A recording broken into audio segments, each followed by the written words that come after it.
శివస్వరూపం అంటే మనం ఏమనుకుంటామంటే ఇదో ఇలా ఉన్నాడు అనుకుంటాం. కాదు, అసలు శివుడంటే ఎవరో పోతన గారు చెప్పారు. అగ్నిముఖంబు పరాపరాత్మకమాత్మ కాలంబు గతి రత్నగర్భ పదము శ్వసనంబుని యూర్పు రసన జలేషుండు దిశలు కర్ణంబులు దివము నాభి సూర్యుండు కన్నులు శుక్లంబు సలిలంబు జఠరంబు జలధులు జదలు శరము సర్వౌషధులు రోమచయము శల్యంబు లద్రులు మానసమృతకరుండు ఛందములు ధాతువులు ధర్మసమితి హృదయము హాస్యపంచక ఉపనిషదాహ్వయంబు అయిన నీరూపు సదసత్వమై శివాఖ్యై స్వయం జ్యోతి అయి ఒప్పు ఆజ్యమగుచు. ఆయన అడుగు తీసి అడుగు వేస్తే కాలం, అగ్నిహోత్రమే ఆయన ముఖం. సర్వత్ర నిండిపోయినటువంటి ఆత్మ చైతన్యమే ఆయన ఆత్మ. సమస్తము నీలో ఉన్నాయి. కాబట్టి ఈశ్వర మీరు పుచ్చుకోవాలి హాలాహలం. ఎవరు పుచ్చుకుంటారు, ఎవరు రక్షిస్తారు?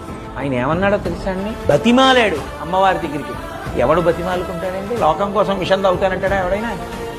పార్వతీదేవి దగ్గరికి వెళ్ళన్నాడు.